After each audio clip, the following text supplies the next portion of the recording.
Hi అండి, నమస్తే. ఈరోజు వీడియోలో బెల్లం ఆవకాయ ఎలా పెట్టాలో చూపిస్తున్నాను. ఈ బెల్లం ఆవకాయ అన్నంలోకి, ఇడ్లీకి, దోశలకి నంచుకోవడానికి చాలా బాగుంటుందండి. ఈ బెల్లం ఆవకాయ నేను 3 మీడియం సైజ్ మామిడికాయలతో పెట్టాను. ముందుగా మామిడికాయలు ముక్కలుగా కట్ చేసుకొని పెట్టుకోవాలి. పిండికి 1 కప్పుతో ఆవపిండి తీసుకోవాలి. మీ దగ్గర పచ్చడి కారం ఉంటే 3 వంతులు కారం తీసుకోండి. నేను రోజు వాడే కారం వేసాను. అందులో కారం బాగా ఎక్కువ ఉందని 1/2 కప్పు కారమే తీసుకున్నాను. తర్వాత అదే కప్పుతో 3/4 కప్పు ఉప్పు తీసుకోవాలి. ఈ 3 ఎక్కడ ఉండలు లేకుండా బాగా కలుపుకోవాలి. ఈలోగా మామిడికాయ ముక్కలు ఎక్కడ తడి లేకుండా తుడుచుకొని రెడీగా పెట్టుకోవాలి. తర్వాత మనం ఏ కప్పు వాడామో అదే కప్పుతోటి 2 కప్పులు మామిడి ముక్కలు తీసుకోవాలి. కప్పు నిండుగా వేయాలండి. 3 మామిడికాయలకి సరిగ్గా 2 కప్పులు ముక్కలు వచ్చాయి. అందులో 1/2 చెంచా పసుపు, 1 చెంచా మెంతులు, 1 చెంచా ఇంగువ వేసుకొని కలుపుకోవాలి. ఇప్పుడు అదే కప్పుతోటి మనం కలిపి ఉంచుకున్న 2 కప్పులు పిండి వేసుకోవాలి. 2 కప్పులు మామిడికాయ ముక్కలకి 2 కప్పులు పిండి అండి. పిండి కూడా కరెక్ట్గా 2 కప్పులు తూగింది. ఇప్పుడు ఈ పిండి అంతా మామిడికాయ ముక్కలకి బాగా పట్టేట్టు కలుపుకోవాలి.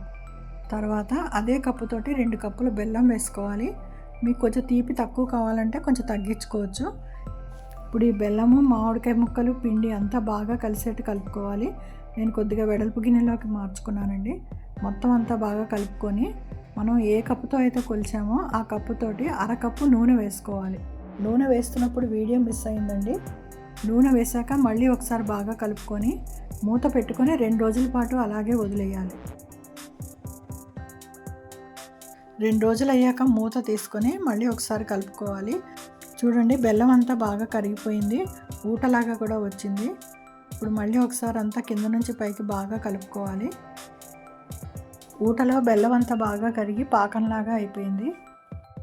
ఇప్పుడు ఈ ఆవకాయని వెడల్పాటి పళ్ళాల్లో వేసి 4 రోజుల పాటు మంచి ఎండలో పెట్టి మధ్య మధ్యలో కలుపుకుంటూ ముక్క కాస్త గట్టిపడేదాకాను, పిండి కాస్త చిక్కపడేదాకా ఉంచుకోవాలి.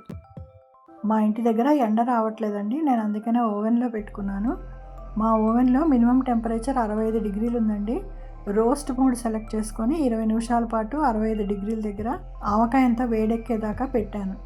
20 నిమిషాలు అయ్యాక బయటికి తీసి మళ్ళీ చల్లారనిచ్చాక మళ్ళీ అలా 20 నిమిషాల పాటు అలా 3 సార్లు పెట్టానండి.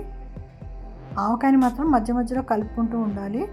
ఇలా 3 సార్లు 20 నిమిషాలు చొప్పున పెట్టాక ముక్క కాస్త గట్టిపడి పిండి అంతా చిక్కపడింది.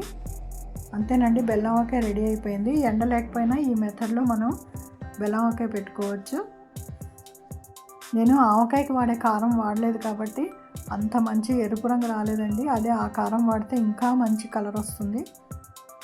ఈ బెల్లం ఆవకాయ చాలా రుచిగా ఉంటుందండి. ఏడాది పాటు నిలవ కూడా ఉంటుంది, అస్సలు పాడవదు. మీరు ఎండలో పెడితే కనుక ఇంకా మంచిది. ఎండ తగిలితే ఇంకా బాగా పాకం చిక్కపడుతుంది. ఇప్పుడు ఈ ఆవకాయని సీసాలోకి తీసుకొని మూత పెట్టుకొని ఉంచుకోవాలి. ఈ ఆవకాయని ఫ్రిడ్జ్లో ఏం పెట్టక్కర్లేదండి, ఇలాగే ఉంచుకోవచ్చు. ఈ రెసిపీ కనుక మీకు ఉపయోగపడితే లైక్ చేసి మీ వాళ్ళందరికీ షేర్ చేయండి. మరి నా ఛానల్ కూడా సబ్స్క్రైబ్ చేసుకోండి. Thanks for watching.